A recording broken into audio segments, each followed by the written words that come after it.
Tonight we are beginning a 10-week series that will be kind of together a whole. We'll be teaching it collectively, so Pat and Susan and Teresa and Jeff and Sharmi and myself will be teaching the course. It's not really a course, it's just a series, whatever that difference means. And 3 weeks from tonight, Hugh Byrne, who is one of the teachers at IMCW up in Washington, he teaches with Tara Brock up in DC. He'll be coming as our guest teacher, and he'll be part of the series as well.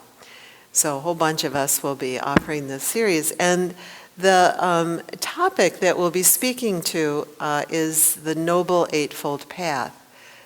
It's really a key part of the heart of the Buddhist teachings. So we wanted to unfold it in a sequence and kind of coordinate with one another. And my job tonight is to introduce the series. So I'll give you kind of an overview tonight. And then next week, I can't remember who's teaching next week. I think it's Pat. We'll start with the first element of the series.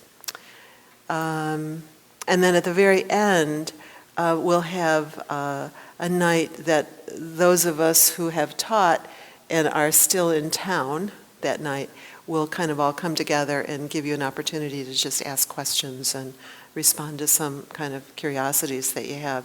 So if you have questions as we go along, feel free to send them to whoever the teacher is or me, and then we'll collect them, but you can also just ask them from the floor on that final night, which is, I don't know, sometime in June or something like that. I can't remember. 10 weeks from now. So the Noble Eightfold Path. As I started thinking about offering this sort of overview, I started thinking about paths and travel. And many of you know that I like to travel a lot, so I brought my tour books here. And I wrote, when I first started writing the talk, the first line I wrote was, "I love to travel." And then as I thought about that, I crossed it out. I said, no, that's actually not quite accurate. It's kind of overstating it a bit. It's true that travel interests me a great deal. And I really like those stories, especially, like the ones in the Reader's Digest. My husband laughs at me all the time. Or in the travel magazines, about the guys with the ropes at the top of Mount Everest and the people who jump in the jungle boats and they go down the river and they don't, and who ride the biggest waves. I just love those stories. I like to read them. I like to watch them on TV. And, these kind of adventure stories about travel. But in fact, pour moi, when I travel, it's not really quite like that. I actually am quite timid with novel foods. It's like, oh, I don't know if I want really that. I'm very reluctant to explore unmarked roads. We'll be driving along. My husband says, I wonder where that goes. And I go, I don't know, but I don't care. I'm really uneasy about violating unfamiliar customs. I'm really kind of shy and careful to not do things that are just too rude and unfamiliar. And I like, this was especially true when I was in Bali this year, I like a bit of air conditioning along with my cockroaches and mosquitoes. So I'm kind of a wuss when it comes to travel, even though in my mind, I really, like to read about and watch these programs. But when it comes right down to it, it's really kind of challenging. It's difficult. And we all know, what, flying on airlines is like and going to unfamiliar cultures is like, that it really can be quite a challenge. Even though the tour books and the programs, they make it all look like really groovy. It's just really fun and easy. And there's just nothing but sitting on the beach with that beautiful drink, and they don't show you the canceled flights that it took to, to get there. And for many of us, the spiritual journey, the Dhamma can be kind of like that, that, we like to read the books and listen to the talks or whatever. But when it comes to actually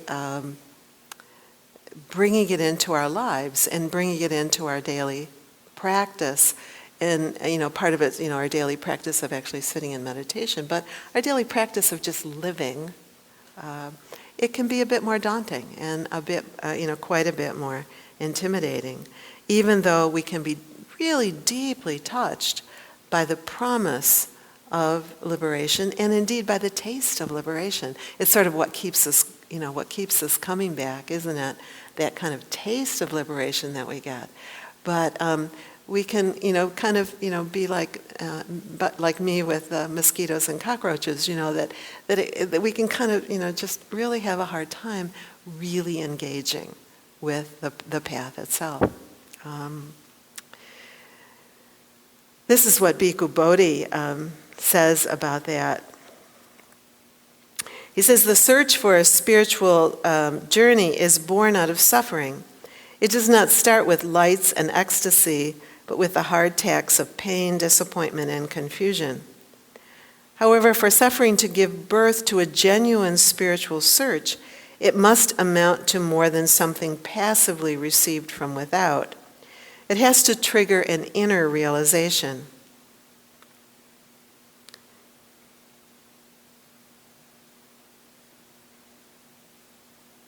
Which overturns a custom, I crossed out part of it, so I got lost here for a minute, which overturns accustomed goals and values and mocks our routine preoccupations.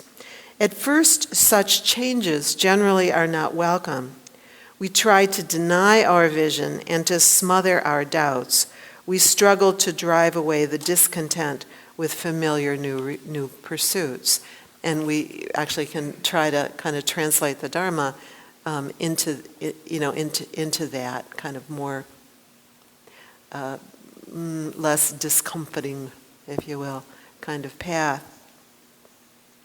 And here's one of my favorite quotes along the same lines from Bilbo Baggins. He says, "We are plain, quiet folk and have no use for adventures. Nasty, disturbing, uncomfortable things. Make you late for dinner. I can't think what anybody sees in them." So. And the Buddha understood these difficulties. He really did. He understood that this path is really, when you really kind of bring it down into our real, ordinary, everyday, moment-to-moment life, it can be really difficult. This is the Buddha when he's just after his realization and he's thinking about whether or not he's going to teach. He says, "I have discovered the truth with difficulty." He's writing, just how he's thinking about it. He says, "Enough with declaring it, enough with teaching it. For it will never be easily understood, be easily awakened to, by those lost in lust and hate.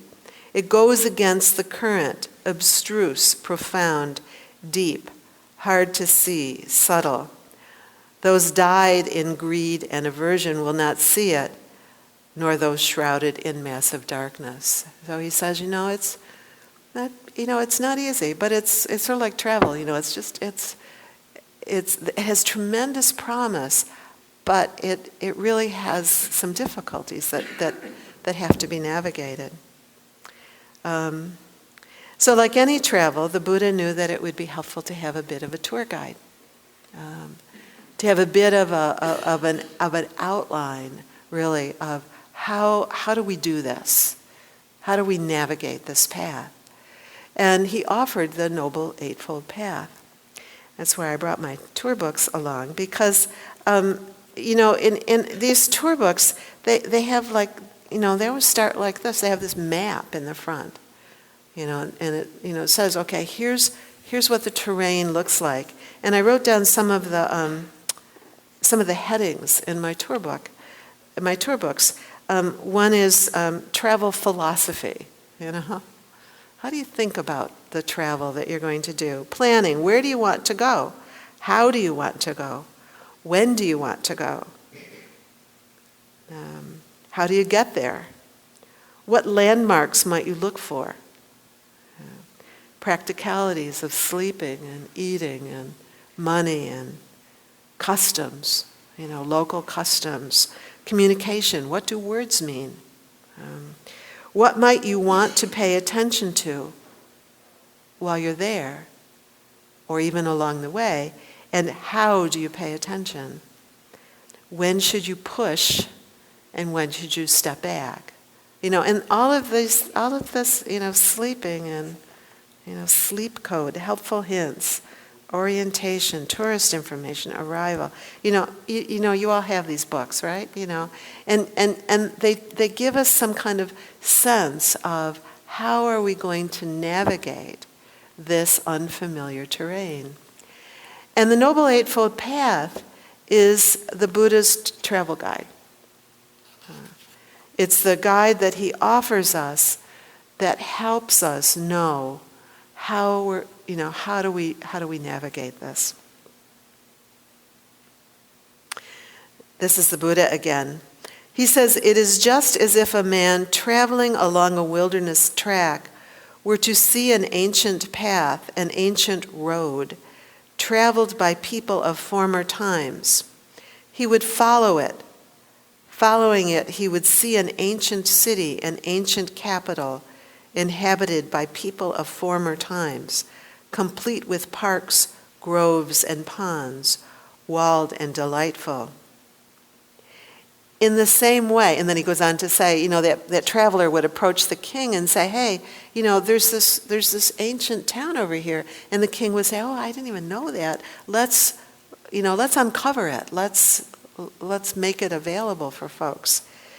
And the Buddha says, in the same way, I saw an ancient path. So it isn't even a path, he says, I invented. He said, I saw this ancient path, an ancient road, traveled by the rightly self-awakened ones of former times. And what is that ancient path, that ancient road? Just this Noble Eightfold Path. Right view, right aspiration, right speech, right action, right livelihood, right effort, right mindfulness, right concentration. That is the ancient path, the ancient road, traveled by the rightly self-awakened ones of former times. I followed that path, he says. Following it, I came to direct knowledge of suffering and its end. So I came to direct experience of a happiness that is untrammeled, that is unaffected by anything that can happen. So I just discovered this path that was kind of, buried over like the ruins of Cozumel or something, that just like kind of, I kind of dug a little bit at a time with my little spoon and found this ancient city and uncovered it. And so he says, here it is, this path. And I'll tell you about it. If you follow this path, this will lead to freedom from suffering.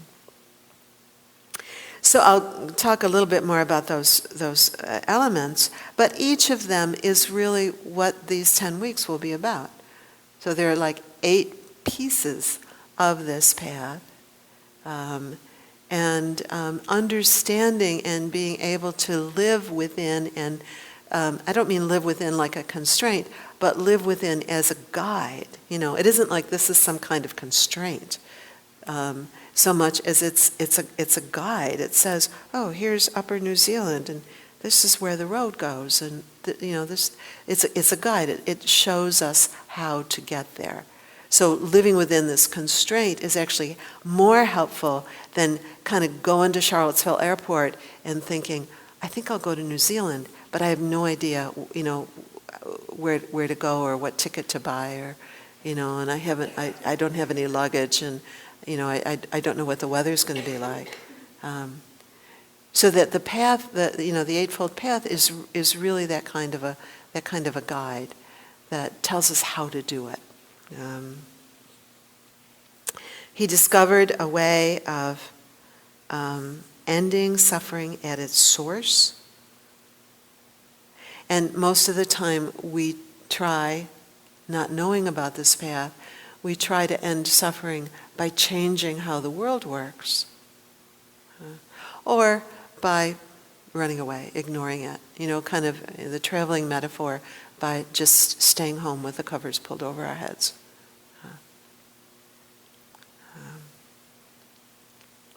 Sort of like if, we wake up one morning and we discover, we're traveling and we discover that it's raining outside, and the way of dealing with the fact that it's raining outside is we just close the curtains and pull the covers over our heads. And most of the time, the Buddha says that's how we try to navigate the challenges of our lives. That we either try to fix things, so that they're not difficult. And how's that going for you? It sort of works a little bit, but it only sort of works a little bit. That beyond a certain point, there are things in life that can't really be fixed quite that easily. So the Buddha reminds us over and over and over again that the suffering we experience is in our minds. That there are painful things that happen to us, but the actual suffering that we experience is in our minds. I have lots of stories about that, personal stories about that.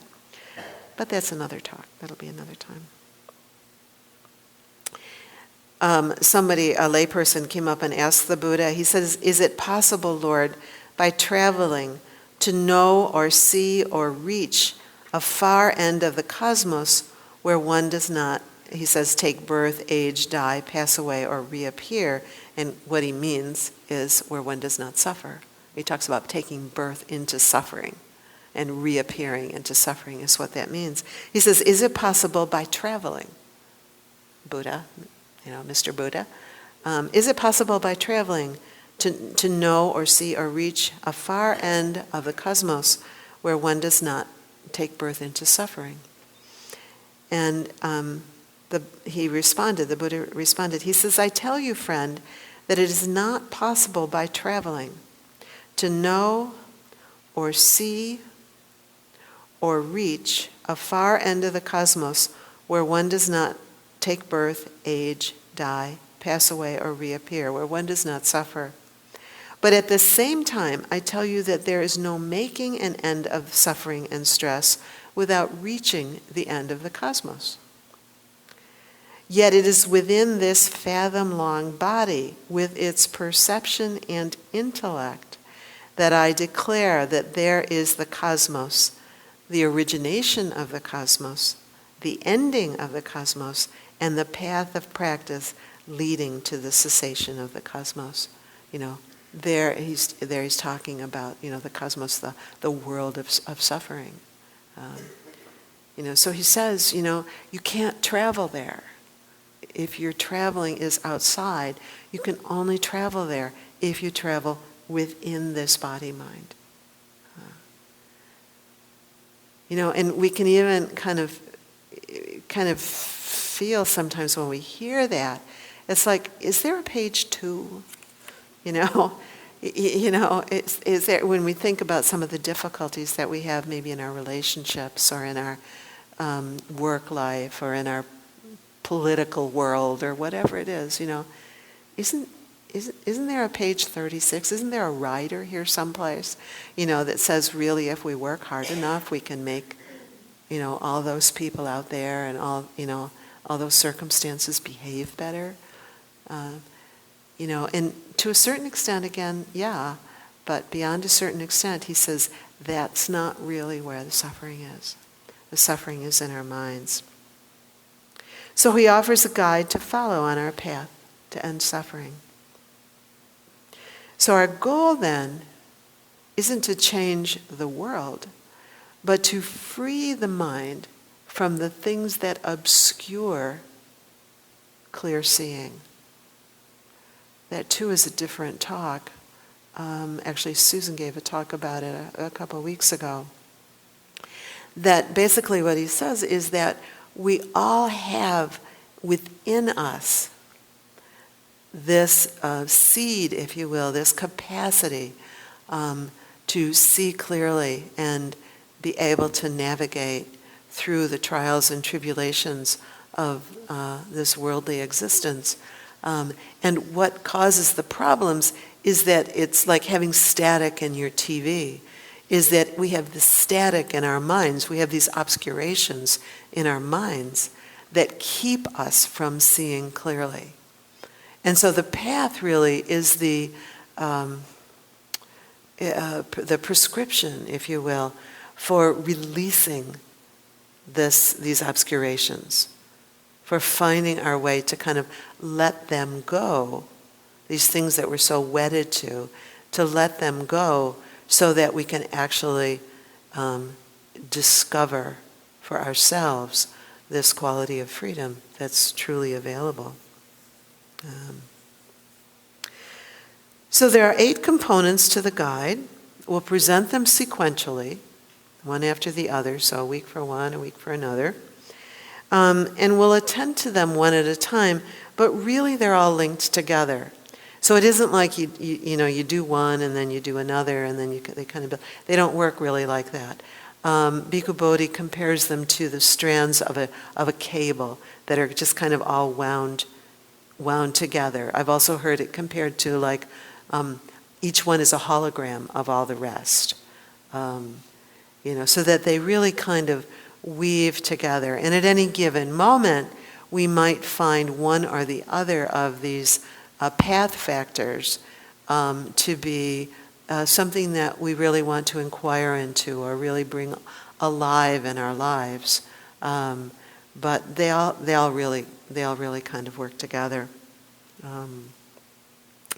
One other note is that you will hear us refer through this 10 weeks to the factors as with the adjective right. It'll be like right view and right intention and right speech.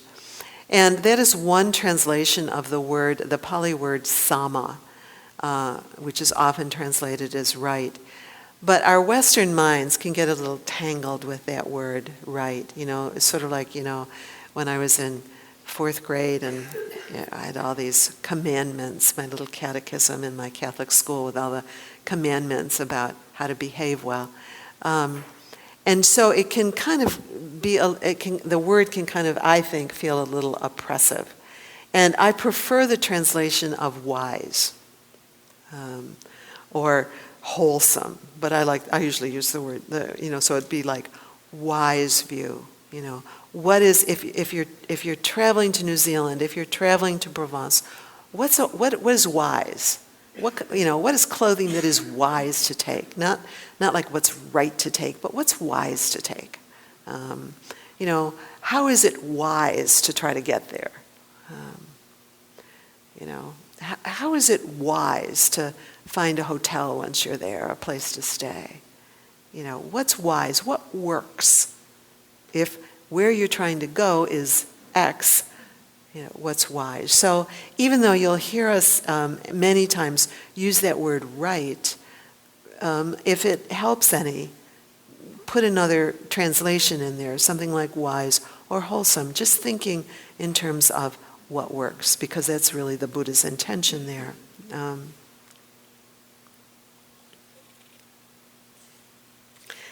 Okay. So the path is generally divided into 3 groupings of factors, and all of them involve cultivating and at times abandoning. So, cultivating and abandoning. The first group of factors is the wisdom factor, is considered a wisdom factor. And it has two path factors in it. One is wise view, and the other is wise intention. And again, you can kind of map that. My metaphors always crash and burn at some point. So when it crashes and burns in your own mind, abandon the metaphor. But, wise view is like, where I read from the tour book, it's like, what's your philosophy? What, what's the big picture here? How do things work in general? That usually there'll be this section of a tour guide about, just in general, if you want to travel, how does it work? And Wise View addresses our confusions about life, happiness, emotion, thoughts, wants, likes, dislikes, the things that tend to govern our life and that we don't really know the way out of. That relationship that is sticky in your life. And it could even be, again, watching the news tomorrow night, that relationship that's sticky in your life, and you don't know how to kind of be unstuck with it. Wise View helps. Wise View invites us into wisdom, into a way of looking at this that could possibly lead to the end of suffering. The Buddha says we live in confusion. He says we live in illusion and the appearance of things.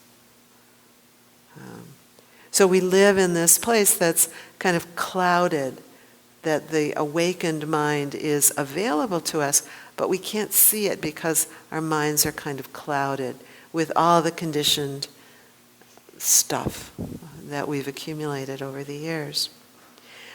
We do not see, and sometimes we do not want to see, the truths of impermanence,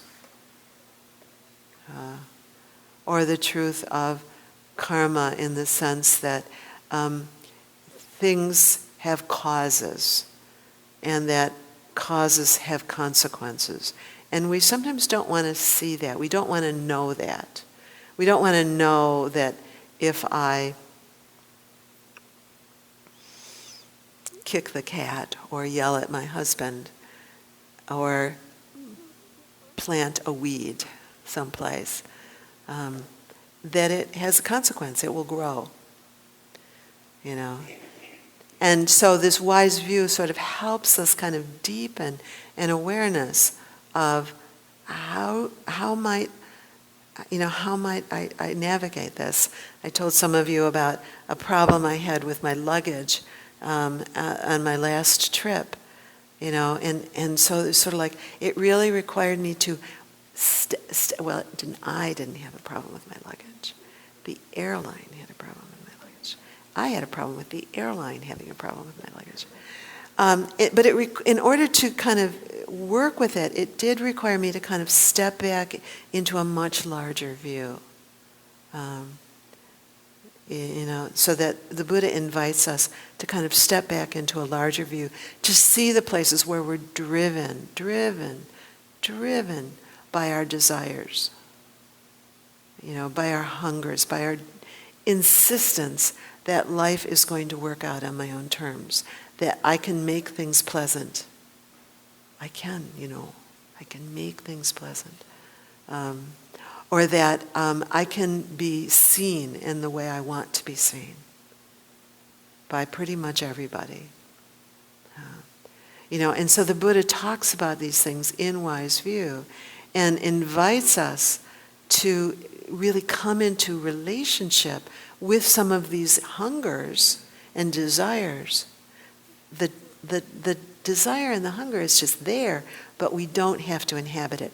I really, really, really wanted something in particular to happen about my luggage, But that didn't mean that I could single-handedly make it happen. So I needed some wisdom. I needed to kind of navigate that with a perspective that involved, okay, how do things work? And what do I need to do now, given the circumstances I have now? So Wise View invites us to really come into relationship with impermanence. Come into relationship with the conditioned nature of things.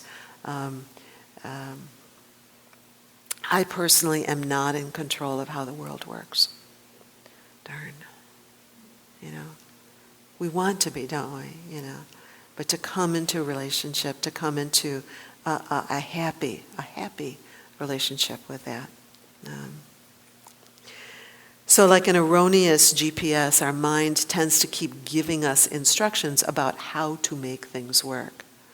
You know that GPS that keeps telling you to go this way when I was in Fredericksburg the other day, and it said go this way, but it's had a big do not enter sign with the flour barrels in front of it. It's like, I'm sorry, I can't go that way. But the GPS insisted that I could go that way because the GPS didn't know about the flour barrels. Our minds are like that, that they kind of have, they get conditioned by all the circumstances of our lives, and they have very definite opinions about whether or not I should be able to go down that street, But Wise View invites us into a larger perspective that isn't governed by my conditioning. Or that isn't governed by the little erroneous GPS I carry around in here.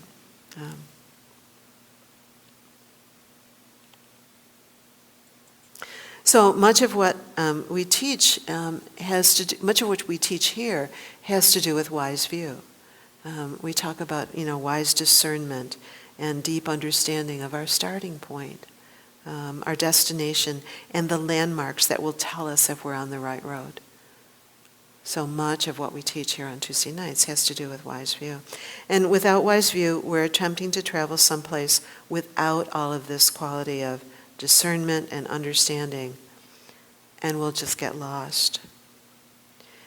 Here's a quote: "Instead of letting our misconceptions guide our understanding and our behavior, practice of wise view invites us to turn that around, to let our deeper understanding change the way that we experience life." Some of you have read, I wrote an essay about that on my blog, and it is the second last one, I guess, that's there.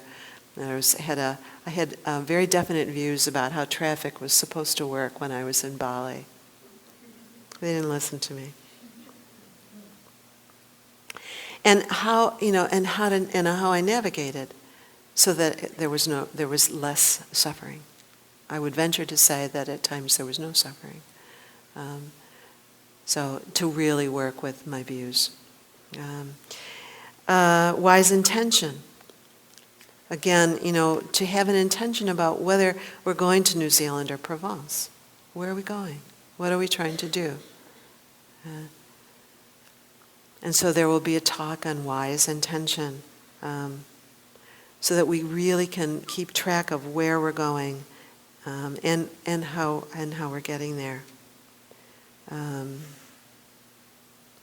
And one of the keys, I think, that will show up in that talk is that having an intention of greed or hatred or delusion, the Buddha says, will not get us where we want to go.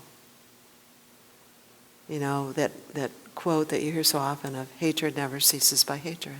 To have an intention to release hatred. Well, that's another talk too. What does that mean? The second component, the second subset is virtue, is the virtue component. And virtue, again, means sort of the things that we need to do in our lives to kind of get us sort of ready to receive some of the deeper teachings. Wise speech. The Buddha says speech is wise if it's true, correct, meaning timely and beneficial, and welcome and agreeable to others. And if it's not, the last two, if it's not welcome and agreeable, to really be discerning about when to offer that kind of speech. And otherwise, only offer speech that's true, correct, and beneficial. So wise speech, wise action. And that's Hugh Byrne is going to talk about that. He's actually written a whole book about wise action. So he's going to come and talk with us about his book.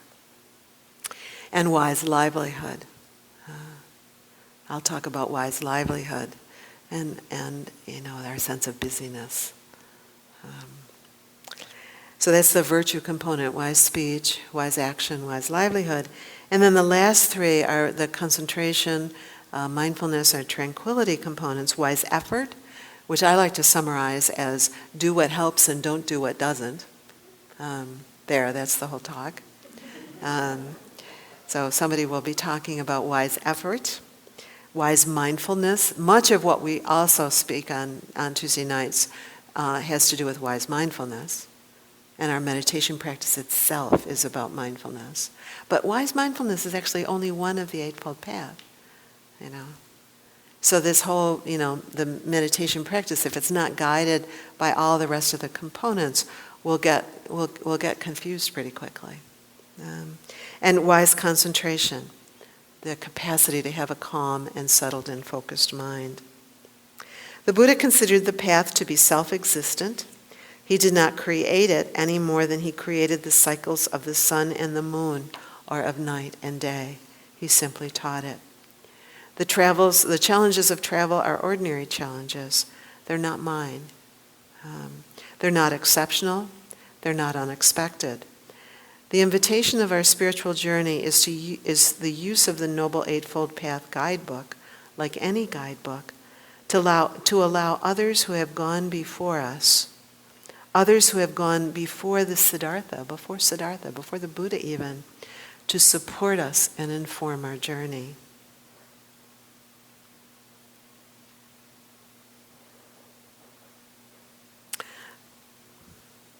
A final word.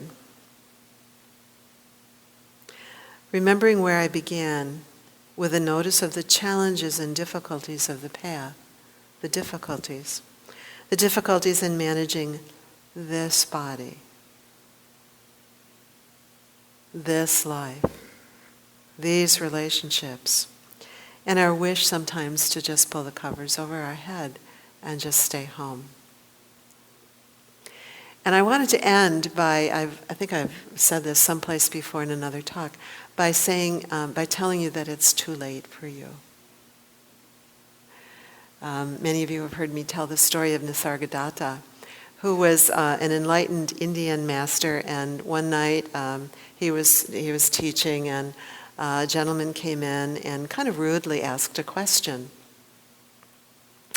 And he kind of listened to the answer, but was like, pfft. And he left. And this is an enlightened teacher who's teaching. And so after he left, his students said to him, he said, what's going to happen to that man? I mean, here you are, an enlightened master, and he's not even listening to you. And Nisargadatta said, it's too late for him. He said, the very fact that he asked a question, the very fact that he entered the room, means he is already on the path. So the very fact that you're sitting here being curious, you're already on the plane, folks. It's too late for you. So come for the rest of the 9 series, and we'll inquire together into the Buddhist tour guide for how to navigate this path. It's too late for you. All right. Blessings.